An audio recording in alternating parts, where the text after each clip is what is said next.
बेच क्यों रहे हैं, दिमाग में बराबर ध्यान रखिए। मीर जाफर ने इस देश को क्यों बेचा था? कुर्सी के लिए, पैसे के लिए। दो ही चीजें चाहिए हर एक नेता को, या तो कुर्सी चाहिए या तो पैसा चाहिए। तो एक बाजू में तो देश बिक रहा और दूसरे बाजू में उनको लगता है कि इस देश में जब नौजवान को ये बात समझ में आने लगेगी, कोई राजीव दीक्षित या कोई अतुल शाह या कोई XYZ इस देश में घूम जाएगा, तो कोई दूसरा विवेकानंद भी पैदा हो सकता है। ये डर लगता है। और जानते हैं ये डर से वो करते क्या है? उनको बराबर विदेशी कंपनी वालों को, विदेशी ताकत वालों को इस बात का डर है कि हिंदुस्तान की माटी में ऐसी कुछ खासियत है कि यहाँ कोई भगत सिंह हो जाता, कोई चंद्रशेखर हो जाता, कोई उधम सिंह हो जाता, कोई विवेकानंद हो जाता, कोई दयानंद हो जाता, कोई कुछ हो जाता। ये माटी की खासियत है। ये माटी कभी वीर विहीन नहीं रही है। हजारों साल से इस देश का यही इतिहास है। तो उनको डर लगता है। तो उस डर को उन्होंने खत्म करने के लिए जानते हैं क्या किया? उनका सीधा सा फॉर्मूला है कि हिंदुस्तान का कोई भी नौजवान स्वामी विवेकानंद ना होने पाए, हिंदुस्तान का हर नौजवान माइकल जैक्सन हो जाए, उसकी तैयारी वो करते थे। उनको डर है कि माइकल जैक्सन हो जाएंगे तो इस देश में कोई वांदा नहीं है, वो देश ही बेचने का काम करेंगे, भारतीय संस्कृति को बेचने का काम करेंगे। और अगर कोई दूसरा विवेकानंद खड़ा हो गया तो मल्टीनेशनल को मार मार के भगा देगा इस देश से। ये डर है। तो इसके लिए जानते हैं उन्होंने क्या किया? हिंदुस्तान के नौजवानों का चरित्र खलास करो, ये उनका 1 पॉइंट प्रोग्राम है। ये जो टेलीविजन आया है ये दो ही चीजें दिखाता है, या तो सेक्स की वल्गैरिटी या दिखाता है वायलेंस, मारामारी। और इतनी वायलेंस, इतनी मारामारी, इतनी वल्गैरिटी दिखाते हैं। आपको मालूम है आपके ये छोटे छोटे बच्चे, ये छोटे छोटे नौनिहाल जिनके बारे में आप कल्पना करते हो कि ये भविष्य में अच्छे डॉक्टर बनेंगे, ये अच्छे इंजीनियर बनेंगे, ये अच्छे साइंटिस्ट बनेंगे, क्या देखते हैं? और एक एक घर में जिनके यहाँ केबल कनेक्शन आ गया है, डिश एंटीना आ गया है। मैंने मेरे शहर में सर्वे कराया था इलाहाबाद में। सामान्यतः छोटा बच्चा एक दिन में 5 घंटे टीवी देखता, सामान्यतः। और होता क्या है? स्कूल से आया, बस्ता फेंका, टीवी चालू हो गया। अब उसकी अम्मा कहेगी कि बेटा खाना खाओ, तो टीवी के सामने। अम्मा कहेगी बेटा होमवर्क करो, तो टीवी के सामने। अम्मा कहेगी बेटा जाओ खेलने के लिए, कि नहीं जाएंगे क्योंकि चित्रहार आ रहा। पड़ोसी का बेटा आपके घर में नहीं आएगा, आपका बेटा पड़ोसी के घर में नहीं जाएगा। दोनों बैठे हुए टेलीविजन देख रहे हैं। बच्चे खेलना कूदना भूल गए हैं, आपस की उनकी जो धीरा मुश्ती होती थी वो भी भूल गए, थोड़ी दौड़ भाग करते थे वो भी भूल गए, टीवी से चिपक कर बैठे।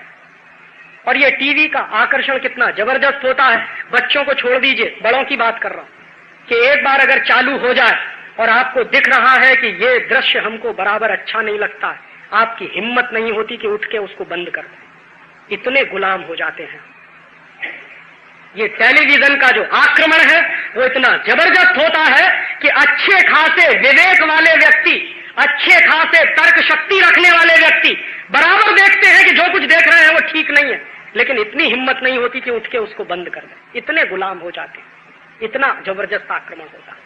और रात दिन उस पर जो आपके बच्चे देखते हैं, मैंने कुछ कैलकुलेशंस किए कि एक 3 साल का बच्चा जब टीवी देखना शुरू करता और एक दिन में उसके घर में अगर केबल कनेक्शन है और 12-13 चैनल्स अगर उसके घर में उपलब्ध है, तो प्रतिदिन 5 घंटे के हिसाब से वो बच्चा 20 साल की उम्र में जब पहुंचता है तो अपनी आंखों के सामने 33,000 हत्याएं देखता, मर्डर के देखता। 33,000 20 साल की उम्र तक पहुंचते।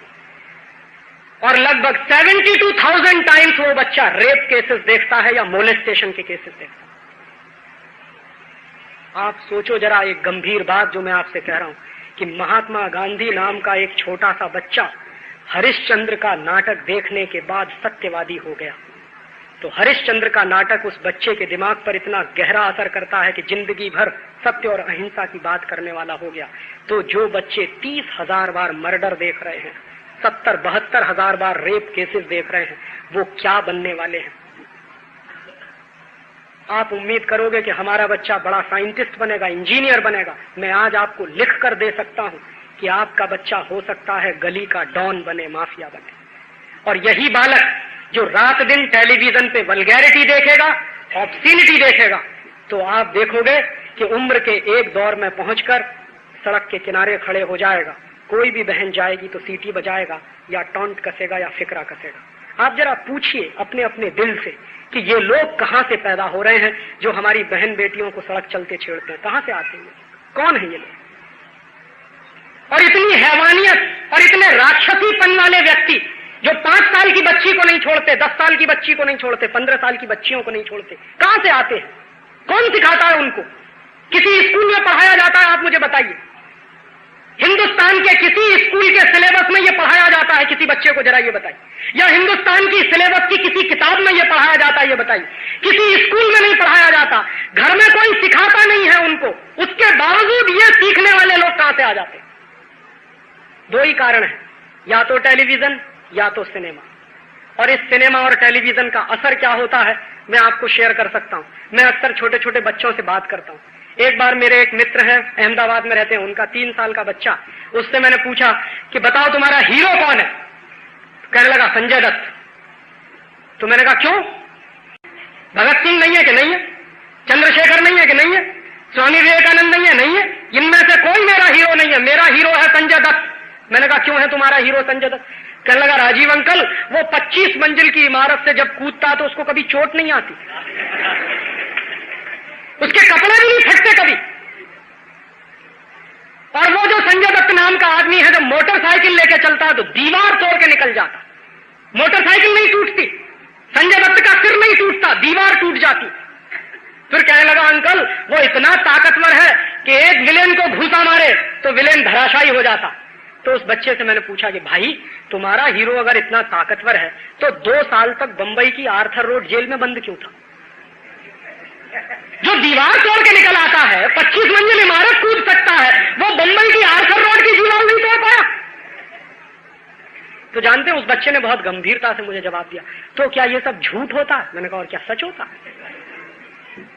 अब वो 3 साल का 4 साल का बच्चा, उसके भोलेपन को आप क्या कहोगे? क्योंकि रात दिन उसको झूठ दिखाया जा रहा है, रात दिन उसको मारामारी दिखाई जा रही है, रात दिन उसको वायलेंस दिखाई जा रही है। और ये जो वायलेंस होती है ना, ये बहुत खतरनाक होती है। ये क्या होती है? जितनी बार आप मर्डर के सीन देखोगे, जितनी बार आपका बच्चा मारामारी देखेगा, उतनी बार उसके मन से दया, करुणा, प्रेम खत्म हो जाएगा। और हमारे यहाँ एक वाक्य कहा जाता है, दया धर्म का मूल है। अगर मेरे दिल में दया नहीं रहेगी तो धर्म कहां रहेगा? और इसलिए मैं कहता हूं कि ये वायलेंस बहुत खतरनाक है जो दिखाई जा रही है, और ये जानबूझकर दिखाई जा रही है, ऐसा नहीं।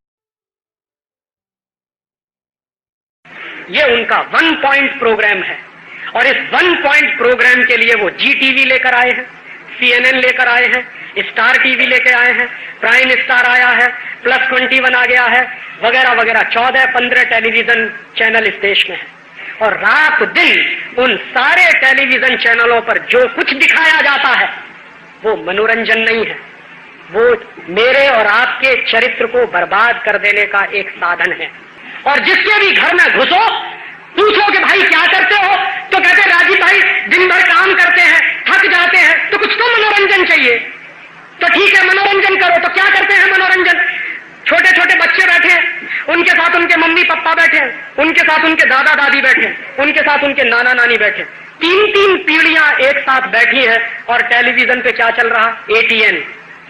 ATN पर क्या आता है? चोली के पीछे क्या चीज बड़ी है, मस्त मस्त। और आप मुझे अपने दिल पे हाथ रख के कहो कि चोली वाला गाना सुनकर आपका मनोरंजन होता है या कुछ और होता है? चीज बड़ी है मस्त मस्त वाला गाना सुन के आपका मनोरंजन होता है या कुछ और होता है? और ये बात मैं खासकर नौजवानों से और बच्चों से कह रहा हूं कि तुम जरा अपने दिल पे हाथ रख के मुझे बताओ कि अगर मान लो मेरे सामने मेरी मां खड़ी, तुम्हारे सामने तुम्हारी मां खड़ी है, और टेलीविजन पर गीत आता है तेरी चोली के पीछे क्या है, अपनी मां से पूछने की हिम्मत है तेरी चोली के पीछे क्या है? मान लो हमारे सामने हमारी बहन खड़ी जो हर साल मेरी कलाई पे राखी बांधती है और मेरे लिए दुआएं करती है भगवान से, वो बहन मेरे सामने खड़ी है और गीत आ रहा हो, तू चीज बड़ी है मस्त मस्त। अपनी बहन से ये पूछने की हिम्मत है तू चीज बड़ी है मस्त? और जो गीत हम हमारी मां के सामने नहीं गा सकते, जो गीत हम हमारी बहन के सामने नहीं गा सकते, वो गीत इस देश के बच्चों को क्यों दिखाए जाते? जो गीत लिखने वाले हैं उनके बारे में तो मैं मान सकता हूं कि उन्होंने आत्मा बेचा है, शरीर बेचा है, सब कुछ बेचा। जो ऐसा गीत लिखते हैं भगवान उनकी आत्मा को जितनी जल्दी शांति दे उतना अच्छा।